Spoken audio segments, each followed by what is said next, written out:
Welcome to Mission Evolution Radio Show with Gwilda Wiyaka, bringing together today's leading experts to uncover ever-deepening spiritual truths and the latest scientific developments in support of the evolution of humankind. For more information on Mission Evolution Radio with Gwilda Wiyaka, visit www.missionevolution.org. And now, here's the host of Mission Evolution, Miss Gwilda Wiyaka. Most of us want to live a long life. However, it's becoming increasingly challenging to maintain our health with age. Is having both health and longevity an option? And what is needed to achieve it? Mission Evolution Radio TV show is coming to you around the world on the X-Zone Broadcast Network, xzbn.net. Joining us from the UK to explore health and longevity is Sifu Peter Newton, the author of 8 Steps to Living a Long Life, The Earth Path of Taoism. Peter is a registered senior instructor and honorary vice president in the Tai Chi Union for Great Britain.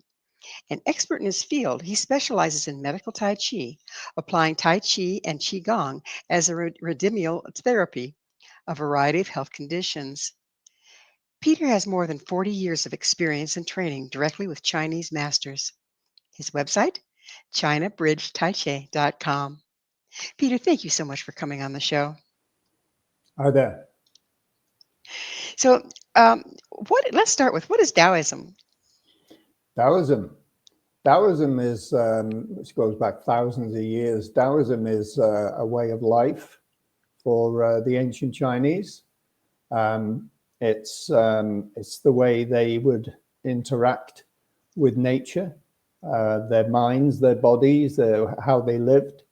So Taoism was, rather than think of it as a religion, Taoism is a way of life, basically. And the way we live our lives today is totally alien to how the Taoists would live back in ancient times, you know. So yes, it was tuning into the people who tuned into nature, who saw the awesome power of nature, who realized the potential of tuning themselves into nature. And it didn't follow a deity, you know, as in Christianity, etc. There was no one deity that they were following. They were just following the awesome power of nature, the forces of nature. So that's it in a nutshell, living in tune with nature. And they still do it. You know, there's places in China where they still do that. And they have temples. They have temples to those who followed nature to the point and the potential of the human body and spirit, to the point they reputedly became immortal. And when they were immortalized, they became the demigods, in a sense, that they then put up as their idols now in the temples in China. Yeah, so that's it in a nutshell, really. So it sounds like it kind of progressed from just the alignment with nature to then revering those that really, really aligned with nature and then supposedly didn't get old.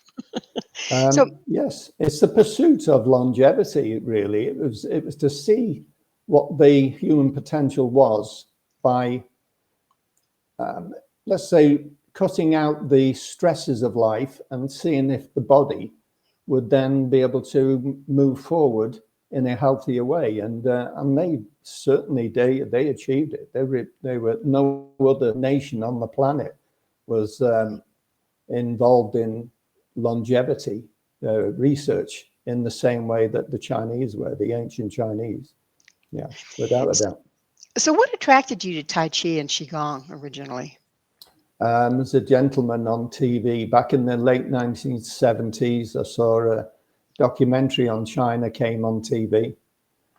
I was at a particular crossroads in my life where I wasn't sure.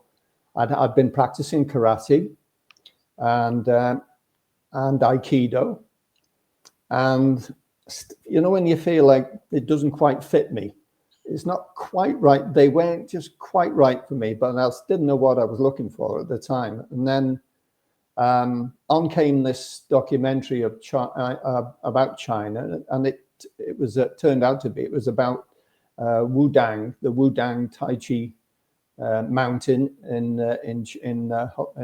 Hubei province in central China. And it was about this one particular Chinese master who was in his late 90s, and he got up. They had like an elevated stage, and he got up onto the stage and he performed these movements. And at that point, I didn't have a clue what it was. And he performed these movements for somebody in their 90s, and he was at that time he was 70 years plus older than me, and I couldn't do what he was doing. I couldn't even get close to what he was doing. And you know, when you have that light bulb moment, that was my light bulb moment. I said, that's it. That's what I'm looking for. That's where I want to go. Specifically what I wanted to do. Yeah. So so that's my first introduction to it. Really was via an amazing Chinese man who's so supple, so balanced, so centered, so serene. Well, I just couldn't believe that. You know, and to this day, I still think he's an amazing man. You know. So, how long have you been practicing? We're now, so within 12 months, it took me about 12 months ish to find a teacher. So I found a teacher, a Tai Chi teacher, but it was a Kung Fu hard action Kung Fu school in North Wales, where I live. And so I had to go via the Kung Fu route and learn all the martial arts route. And at the end, they said, we'll teach you this Tai Chi that you asked for, but you must first do the Kung Fu route. So I went through a couple of years of the Kung Fu thing. And at the end of that, they felt I was good enough to then go into the Tai Chi. And as soon as I took up Tai Chi, it was only within about 6 months, I was in their demonstration team. They put me straight into their demonstration team. So whenever they put a big demo on, I was in the Tai Chi team doing the, because I like a duck to water, you know. It's perfect for me, perfect fit for me.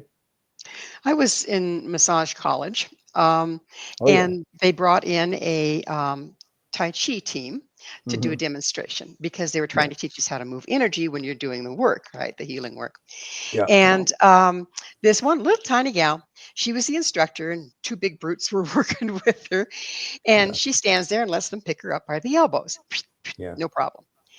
And then she does something, I wasn't sure what it was, and they Yeah. could not pick her up off the floor. They could Yeah. not. And you could see them Yeah. efforting. Yeah. What was going on there? That is called rooting. Rooting. It's when you relax every bone, almost, you could say, to the bone. The soft tissues of the body relax. You align your structural frame so the gravitational force moves through you perfectly through your center line. It's known as the deep center line, because it doesn't work if you're off your center. The gravitational line is just off center, and then you try that routine, your root will break. You won't be able to root. But when you gravitationally align and you relax and center all your joints, relax all the soft tissues, and then the secret, breathe out gently through the nose when they try to lift you up. And you'll be amazed how gravitational force with a relaxed body becomes so heavy that it's like lifting, you know, huge bags of coal, you know, trying to lift it up, you know. It's like a 2-year-old going into a tantrum and going limp, and you can't pick them up for anything. But it's that relaxed thing. When you relax, your body just seems to go heavier. And it's all to do with muscular tension. If your muscles go tense, your root is then disrupted, your connection to earth, and you can be picked up very easily then, you know. So yeah, I was taught that a long time ago, and I muck about with it sometimes just to impress the groups who I teach. Well, it was impressive, I have to Yeah, tell you. It stuck with me yeah. this long. So, would you share a little bit about Tai Chi and Qigong? How old are they, and where did they come from? Did they come from the same place? They do. It's all China. It all comes from China. Qigong goes back. It was always mentioned 5,000 years, But I believe an archaeological team in China, could have been about 10, 15 years ago, unearthed some evidence to prove that could be 7,000 years Oh that my. qigong was first discovered as being something that they were practicing. The early seeds of it were being shown maybe up to 7,000 years ago. Good heavens. And it was known as Dao Yin then.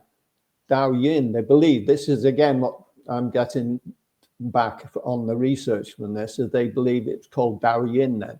And maybe 1,000 years later, it switched to become qigong. Dao Yin is and qigong, so it's the same thing. It's energy exercising. It's exercising to enhance and improve the quality of the energy of the body. And as the Chinese discovered, we have meridians. Well, the meridians of the body are where this energy flows through. But it doesn't stay just in the meridians. It's there, the rivers. You have streams that come out from the rivers, and those streams splinter into little trickles. And all these streams and sub-streams and little trickles, that's what services the whole body. But there's these big streams, the 12 meridians, these big ones that they're the ones that you tend to concentrate on. And if they're flowing strong, it proves your posture is right, your breathing is right, and your body mechanics are right. And that's the life enhancing aspect of what qigong is about. So it's a pure health exercising system, qigong, and it's used in a medical sense more than Tai Chi. Qigong primarily is health enhancing, exercising, and medical beneficial aspects of it, used for people who have health conditions. They would turn to qigong. Tai Chi, separate from that, appeared on the scene round about 1200 AD-ish, something like that, round about that time. And it was originally created out of the Shaolin arts, out of the martial arts around at that time, because Tai Chi Chuan, the full name, means Grand Ultimate Boxing.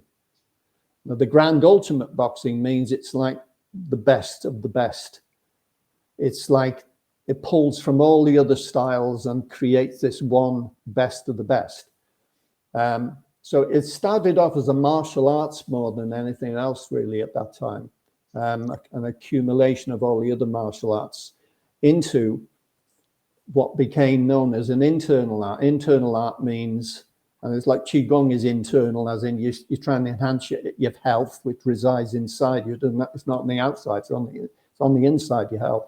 Well, Tai Chi Chuan is about inside, enhancing your warrior spirit, getting your spirit, Chinese call it Shen, enhancing your warrior spirit, strengthening your heart, your lungs, your stamina. So on a battlefield, you would live longer, strengthening your resolve. And so is all that going. And then these amazing techniques, how to actually apply these techniques, in a battle situation. We're going to have to look at the application on the other side of a station break. Peter and I will return very shortly, so don't go away. This is Mission Evolution, www.missionevolution.org.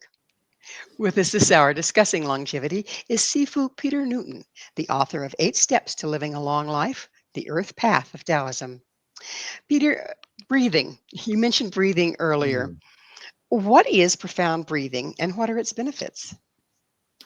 Profound breathing is just how the ancient Chinese described the actual name for breathing. Chinese name for breathing is hu xi. Hu xi. Now, hu xi in itself is a much deeper way of understanding breathing than what we in the Western world would understand. For us, breathing is just something we do. This is what, I wake up in the morning and I realize I'm still breathing. Thank God I'm still breathing, Whereas, the Chinese would actually work on the breathing to develop it so it becomes very powerful for them and therefore profound in nature. So those who've established what they call the full body breathing, whole body, which is known as Ti Hu Xi, which is a whole body alive with the breath, then it's profound breathing. And the way to describe whole body breathing is you feel as if instead of having like your chest expanding and contracting when you're breathing, you feel like your whole body, right down to your fingertips and down to your toes, all the torso, you feel it up into in the head, everywhere. When you breathe in, you feel like it's one big lung. You breathe in and you breathe out, and you can feel it influences the whole body, that breathing. That's profound. It's gone big, it's profound, you know, grand breathing, you know. So that's where it comes from. That's where the profound comes from. So when you're speaking about breathing in, you're breathing in through the whole body. Are you also not just air, but are you working energy? You're not consciously working energy. There's something which I'm very keen to inform my students, that they should not try and work the energy in their bodies. The body knows what to do. The body is the most amazing thing. It knows what to do. What you got to do is create the conditions so that it does what it needs to do. So the breathing is not forced. Everything is natural. And the energy comes from just the naturalness of your breathing. But then you have to link it to posture and body mechanics and location. Location's important. You don't want to go to just outside the gates of a chemical factory and then start filling your lungs. That won't help your longevity plan. So you need to be going to the right place. Chinese call this feng shui. Feng shui is where the earth's qi, the earth energy, is healthy and clean. Now, where I live here in North Wales, by the way, Wales is not in England. I'll just make a point on that now, because I was introduced. I went to Boston in the US, and there was a big crowd of people, and I was introduced. This is Peter, my student. He's from Wales in England. So everybody thinks Wales is in England in Boston for some reason. But no, Wales, in North Wales, it's like the mini Alps where we live. It's like living in the Alps, you know, the European Alps. It's like that on a mini scale. And it's beautiful. And it's got the most amazing feng shui, beautiful air quality, fantastic coastlines, deep ravines, you know, waterfalls. We've got the lot going on here, which I believe in Colorado they have as well. So we've got the right, I'm in the right place to do that type of breathing, and that, you know, I'm in the perfect, even the village I live in, the people who are suffering from tuberculosis, they opened up a TB hospital here because of the air quality. It was purely because of the air quality down here where I live, you know. So I'm in the right place to apply this stuff, you know.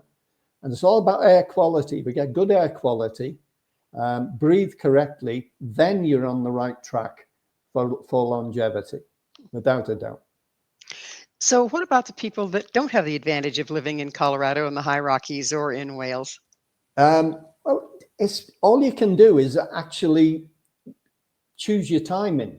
So you have first thing in the morning before the traffic builds up. If you're a city dweller, before the traffic builds up, last thing at night as the traffic quietens down, then do your breathing. So before you go to bed, go out into your yard or open your window, go out into your garden and just do some breathing. You know, not any old breathing, the breathing that I'm going to suggest. Same in the morning, before the rush hour starts, the air quality will have improved. So you just do it at the time, but don't do it at the rush hour in the early morning, and don't do it in the evening rush hour, because the pollution levels, and then you're going to bring it deep down into the bottom of your lungs and through your blood system, you know, service your body with pollutants. Not wise. So, but choose your timing, because the air does clear at certain times of the day, even in cities, you know. So what advantages do these ancient practices provide that modern medicine lacks? Yes, it's interesting because I think a lot of medical people come to my classes and they, you can see they're scratching their heads with the simpleness of it, and it's almost that they go, why didn't I think of that? You know, you've got medical schools have, you know, a certain way of teaching, and these are the Bibles of medicine, and you must teach within this guidance, within the Bibles of medicine, and within the protocols. This is how you do it. And it's the same in the UK, just the same. They can't step outside. But in recent years, they're starting to do it. Because when I first approached back in the late 80s, I first approached the medical fraternity with this wondrous stuff that even then I was starting to get a good feel for it. And I thought this will be useful for hospitals and that type of thing, people recovering. They thought I was some kind of a strange witch doctor. And the doors were just slamming and slamming and slamming in the face, you know. Excuse me a second. I'll pull my earbuds out. Right, I'll try not to do that again. I'm 6'4" with 6'4" long arms. So they're all over the place. When you get waving, then you never know what you're going to You hit. never know it, yeah. So, but now in the US, I know for a fact in Canada and places like that, and certainly in the UK, they actually now embrace what I teach. And I do now, since I had quite a bad accident, I switched fully to medical Tai Chi and qigong, and I've been doing that since 2007, working full-time professional as a medical based in the most amazing. I can look back on my career and say, what a fantastic career I've had in helping people with all sorts of ailments. So when you're doing the medical form, do you do hands-on work? What do you do for people? No, you're trying to avoid too much hands-on work. Hands-on work drains your chi. It drains your life force. And there's so many people who, you know, hands-on healers who place their hands on people who aren't well, only to find the people who aren't well are draining their life force. The people who aren't well go into a state what's called yin. You have the symbol over my shoulder, the yin and yang. The yin means to draw, the yang means to give, to offer, whereas the yin means to draw and take. Sick people draw. The body calls for it. They want energy. They need energy. When they lose energy, they're constantly drawing it. And we're organic, we breathe. So if you're next to a person who's also organic and breathe, you'll breathe the life force straight out of them if you're sickly. So you need to, I'll do it again. Hang on. So what you need to do is be aware that hands-on is only applied by people who have built up a very powerful life force, and they only allow a certain amount, because I've worked with them. Master Michael Shea, for example, who's an international healer. I spent many years with him, and he would work so hard to build up his life force chi, his own chi. He would go through lots of training before he'd even open his clinic to do any healing, which involved touching. So he wouldn't just wake up in the morning, go into the clinic and start putting his hands on people for healing. He would actually work hard on himself to boost his own chi so that he can offer the surplus, in a sense, to them without affecting his own life force. And that's how it was taught to me. So there's times I'll do it. I'll put my hands on and I'll open up somebody, say they have a frozen shoulder. I'll open up the shoulder joint and then I'll move the chi through the shoulder, massage it through, and then I'll put a little bit of my chi in there just to create a bit more balance with the chi in that zone. And then I'll come away. And I feel fine after because I haven't overdone it. And that's the key with it. So where do you build your chi from? Do we just come with a certain amount and that's it? Or can we gain it back from the earth? You align yourselves between heaven and earth. That's it. It's called 3 powers training. I'll say all this information is in the book about how to do this. And how to align yourself with heaven and earth. When you align yourself with heaven, that means you feel like your crown of your head is connected to the heavens, and your feet are firmly rooted on the ground. Everything between is balanced and open. And when it's balanced and open, your body absorbs chi and stores it. That's the key. It stores the chi. And we have a battery, an invisible battery just behind our belly button area. And that's where they call the center. Chinese call it dantian, which is the energy center in the lower abdomen. That's the center of it also happens to be your center of gravity and center of mass for the human body, is just there behind your belly button. It's where your energy is stored and processed. And what the Chinese have noticed is that that area fills, that area becomes stronger electromagnetically, particle energies. Scientists have been able, in China, have been measuring the energy levels. And a qigong and Tai Chi master has a very strong energy field around the waist, because it actually comes to that. It comes to that area. So, so that's what it's all about, is absorbing this energy through correct alignment between heaven and earth. That's So is it just automatic? If you get the correct alignment, then does the power flow, so to speak? Then yes, this is the point. What you can't do is force energy into your body. It's got to come in natural. And the body is, as I say, the way I teach, and the way I teach, used to teach, which would have been, say, 20, 30 years ago, when I really started kicking in with the teaching, I would have maybe leaned a bit more towards, draw the chi into here, and then bring your hands over it and hold the energy. That only through experience and talking to my Chinese teachers over the decades and experiencing things, I realized nothing needs to be forced at all. You just got to create the conditions. It's like, I want warm air to come into the house, to make the house feel warm. Okay, open the front door. Well, we're going to have to take another station break. Peter and I will be right back to continue our discussion. So please, just stay right there. This is Mission Evolution, www.missionevolution.org. Did the ancients have the right idea? This is Mission Evolution, missionevolution.org. With us discussing Tai Chi, qigong, is Sifu Peter Newton. His website, ChinaBridgeTaiChi.com. Peter, there's a term that I found here in some of your work, and that's the primoral shun. What is that? Primoral, say it again. Primoral, S-H-U-N, shun. S-H-U-N. Your B should be S-H-E-N. Oh, okay. Shen. Shen. Okay. Yeah, Shen.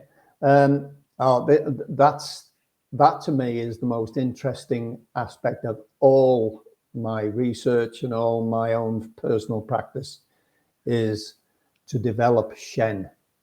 Shen is the result of your body coming into focus, becoming as healthy as you can make it, your breathing becoming profound, and the combination of a healthy body and profound breathing, it feeds into what they call a higher frequency of energy that resides in the core of your body.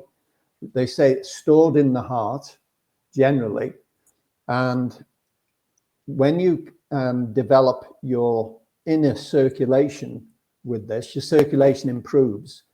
It radiates out from the heart and also goes into the brain and radiates out from the brain as well.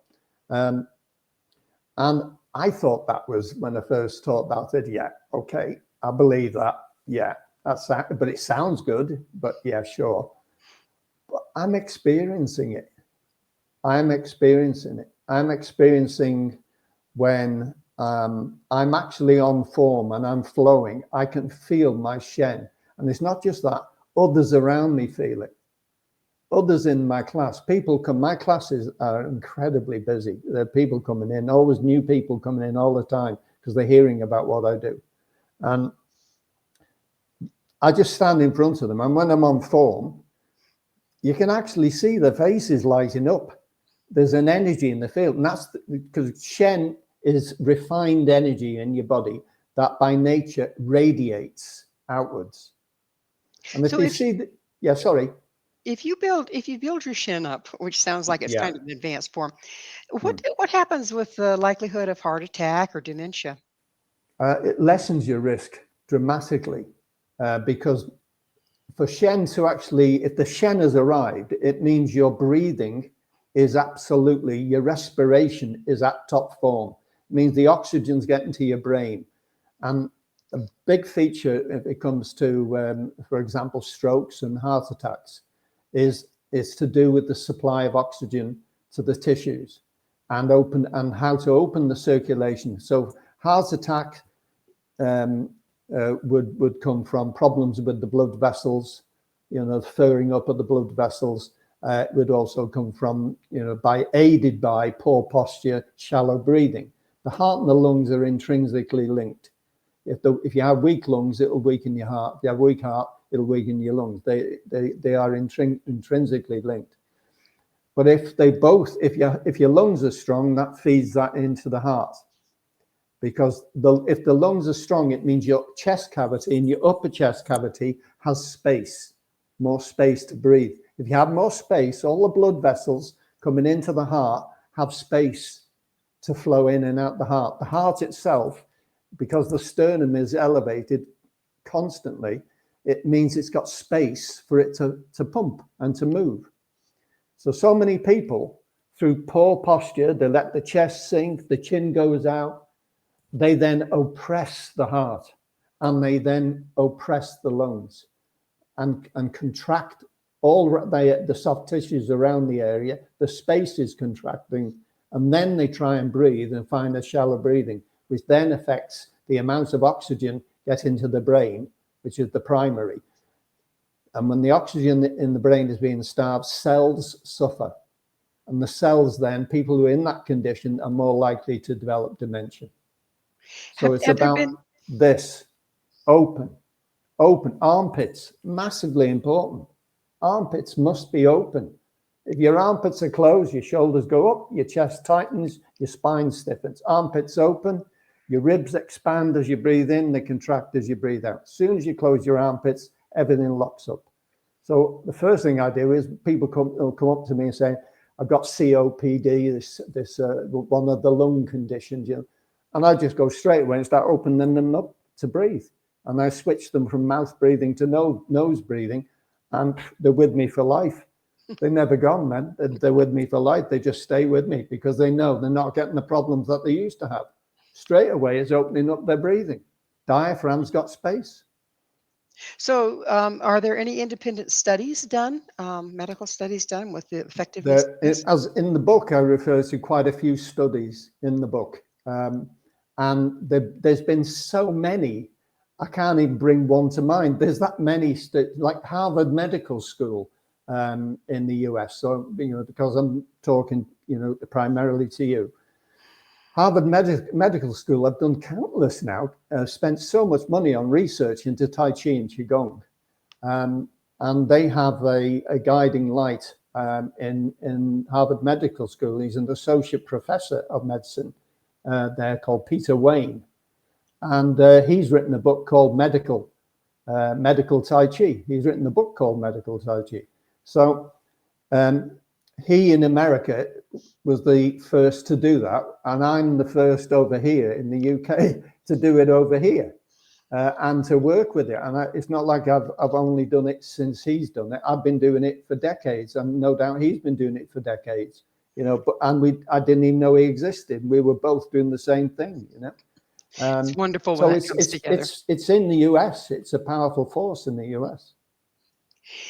So if I were to take up these practices, what differences could I expect to see? Right. So there's some people that may think if I take up Tai Chi, it might take too long. I need help right now. If you got the right teacher, you'll get instant benefits. If you and there's so many good teachers out there now. When I first took up Tai Chi practice, and this was, as I say, 44 years ago, Actually, no, now it's 45. I just realized. Tai Chi was being misunderstood. It was certainly in the UK. I can only quote about the UK.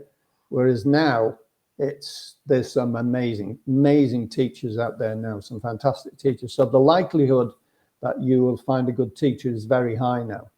And if you walk into a Tai Chi class or a qigong class, or usually you get Tai Chi and qigong under the same roof. The teacher, if the teacher's a decent teacher, will look at you and analyze your posture and tell you what's causing your problem by your posture alone.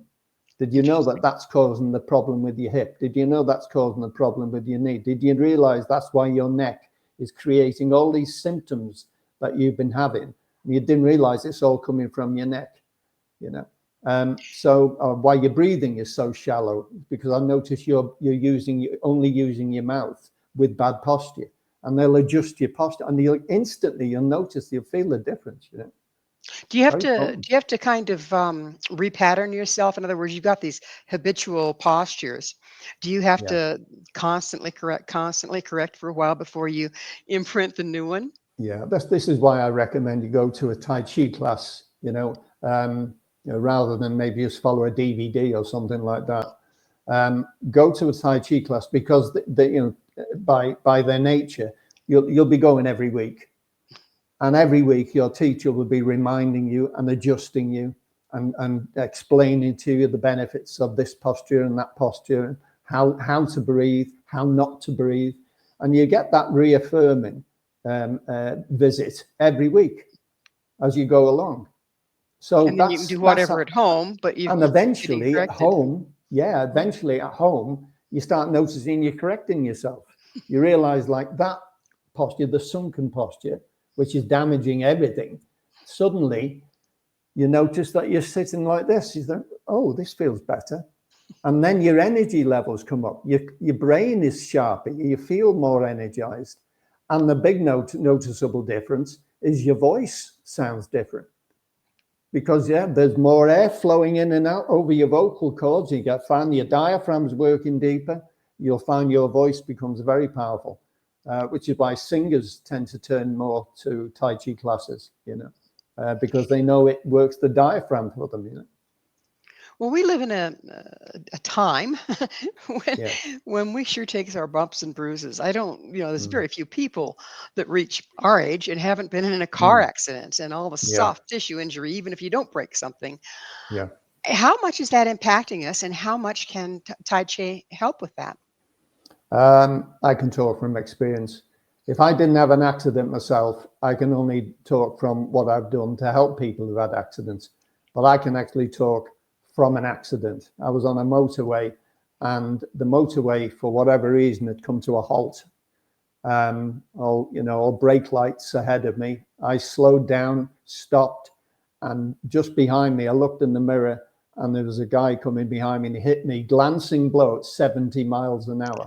Oh my goodness. And it lifted my car up in the air. And in the middle reservation between both sides of the motorway, they have the barriers. My car ended up on top of the barriers. And I tore my sacrum in that, and I had serious whiplash injury in the neck. And I had that's what I had to deal with from that point onwards. And I was already practicing Tai Chi at that time.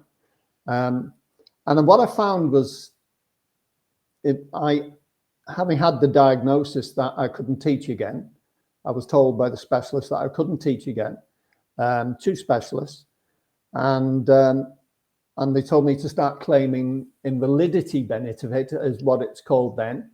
You should claim invalidity benefit. You'll qualify for it now. And I took my piece of paper from the specialists to the social services, and I handed it to them, and they awarded it to me immediately.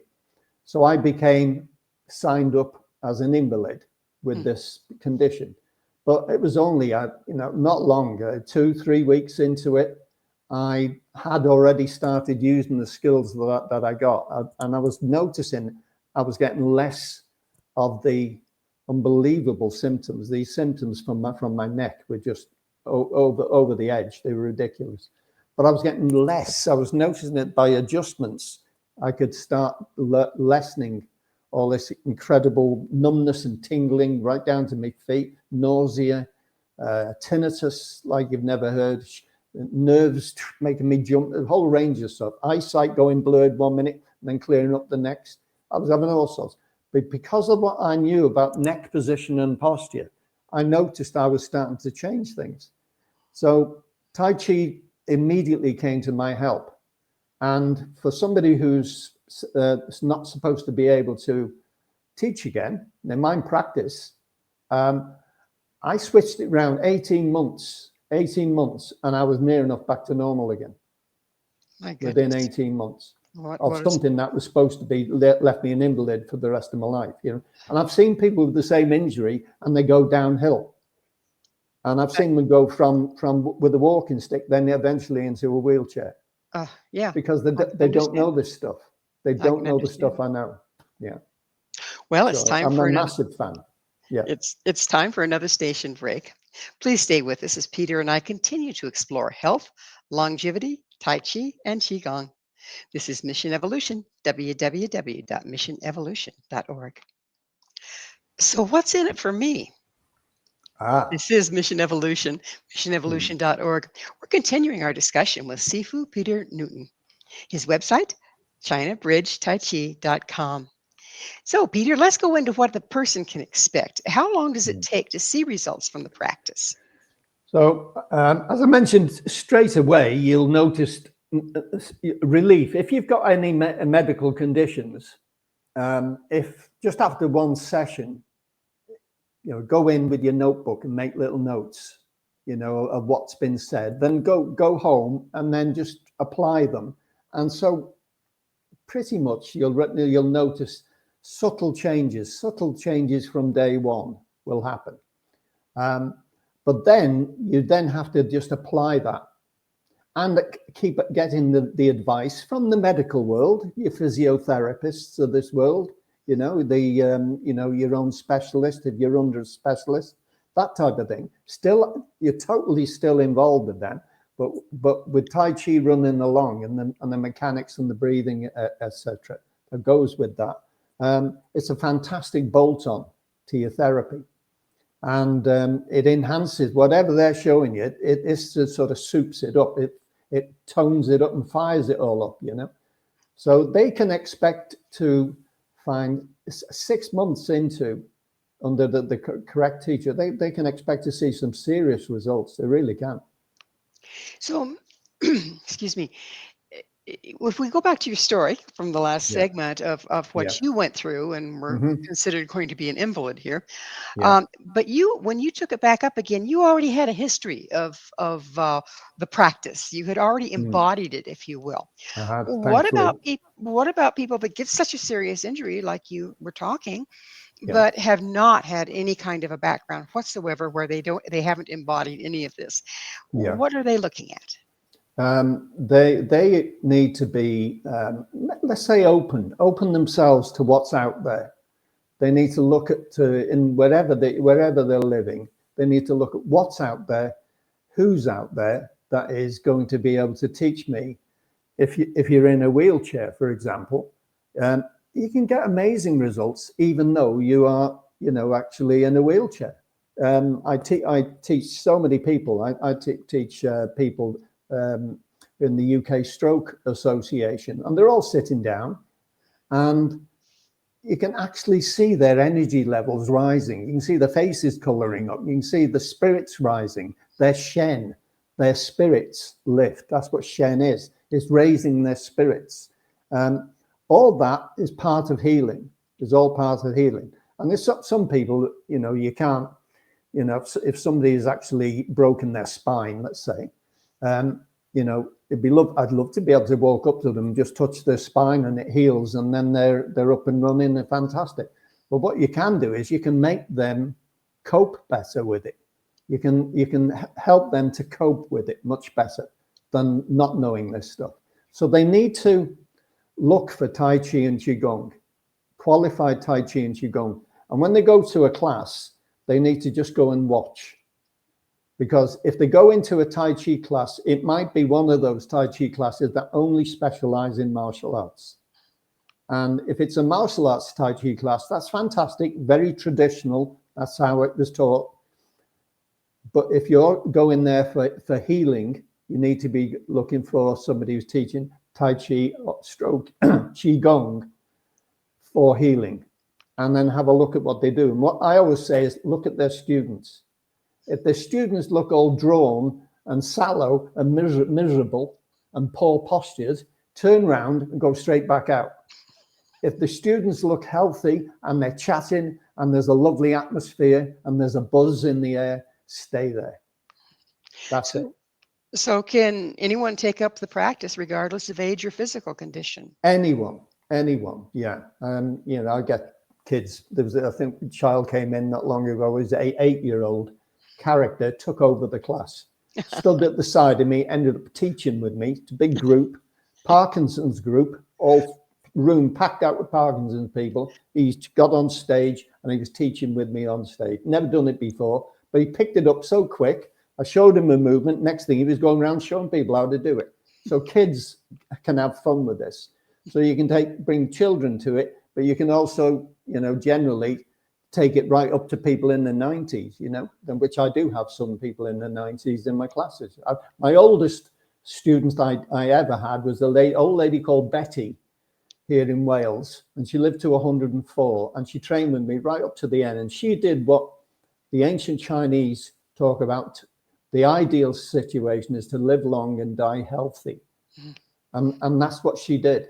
She took it right to the end. She'd walk about probably a quarter of a mile to the class to join in the class, right up towards the end of her life. And she was full of spirit, a strong spirit, full of laughter.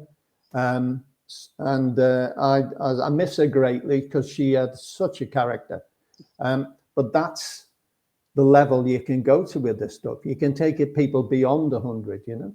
And they're saying now, as I say in the book, I refer to this university in the Netherlands. They're saying you could actually live with the way modern science is and exercises. You could live. Ladies can live to 116 and men to 115. And this is what this research in this university in Netherlands have discovered.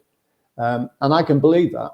I can believe if you get somebody like myself who understands how to nurture people along and how to help them with their breathing, their posture, the body mechanics, give them advice on the things that they've been doing wrong, and then have Western medicine helping them as they're going along. Getting to 116 for ladies, 115. Men have nearly caught up with you. We're nearly there now. We've nearly caught up with you. That's possible.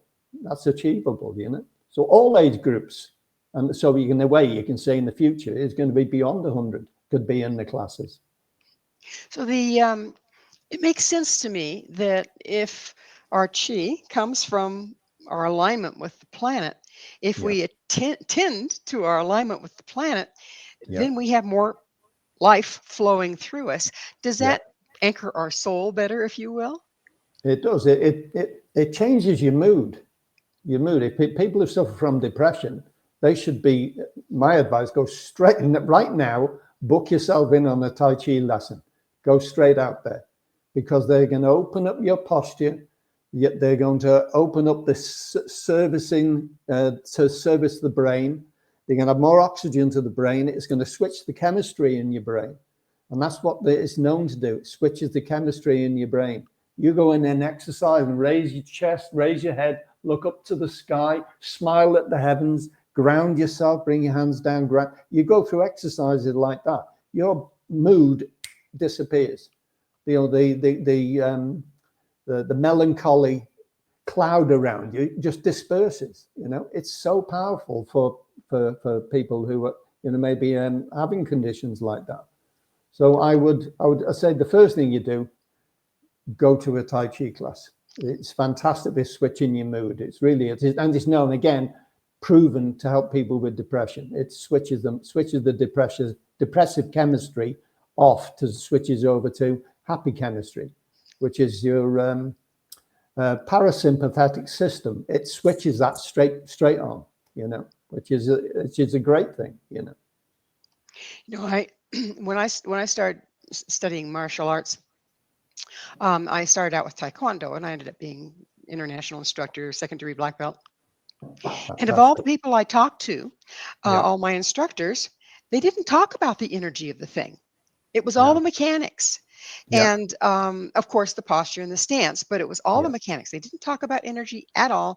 No, They did talk about breathing because you have to breathe in and then exhale yeah, as you bring the force through. that's right. Yeah. But is it is that just what the West has done to the practices, or are they that No, too? not really. No, I think it's taught that way anyway. I think that the what we call the hard style martial arts, like Taekwondo and karate and those type of hard arts, um, they're taught even in Japan and in Korea. They are taught about breathing to improve the power of the punch and all that, and the power of the strike with the hand. Um, and very mechanical in terms of, you know, to make yourself a moving weapon, you know, and that's what it's all about.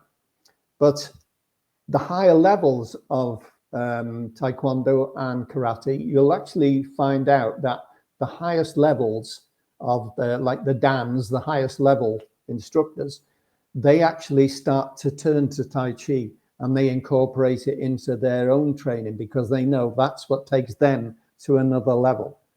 And the wisest ones actually then build the internal, more softer flowing aspects of Tai Chi into their art, because I know, because I've had them over the many years coming to my class to learn it from me. I've had lots of dans with me. In fact, I've got 2 or 3 now with me, because they know they hit the ceiling with what they do. If they want to take it for their own personal development, they need to then turn to the likes of Tai Chi, which will take them. There's no ceiling on Tai Chi.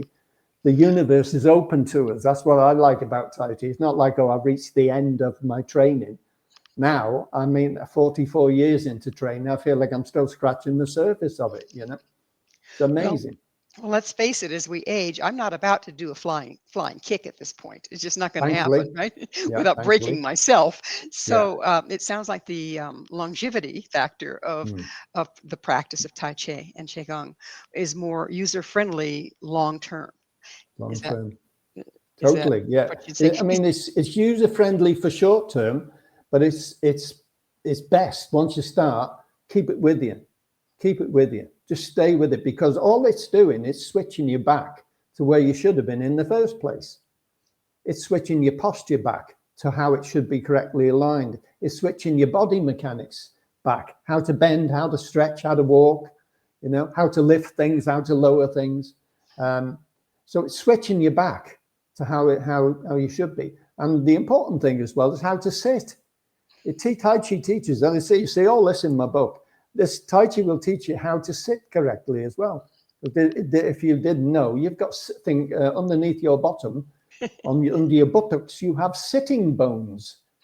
And most people don't know about that. So what they do Exactly. is they sit on their coccyx. Doesn't work well. Well, Doesn't work. it's that time. We're about Yeah. out of time. So I have to ask you, Peter, what's your mission? My mission is to never retire, even though I'm in my 70th year, and carry on in a balanced way. Carry on, because I have, you know, other things in my life to do, such as writing. I thoroughly enjoy doing that, but carry on teaching and sharing this amazing knowledge. So I just see myself through my 70s, 80s, in my 90s, still teaching. I still see myself teaching this amazing art because I believe in it. I totally believe in it. Well, I could see you there myself. Mm. Unfortunately, we are out of time. Peter, thank you so much for coming on the show and sharing your knowledge. You're welcome. I've enjoyed it. Our guest this hour has been Sifu Peter Newton, the author of 8 Steps to Living Long Life, The Earth Path of Taoism. To find out more about Peter, where you can find his books and all he has to offer, visit his website, ChinaBridgeTaiChi.com. This has been Mission Evolution with Gwilda Wiyaka. For more information or to enjoy our past archived episodes, visit www.missionevolution.org. But please be sure to join me right here next time. This mission will continue, bringing information, resources, and support to our rapidly evolving world.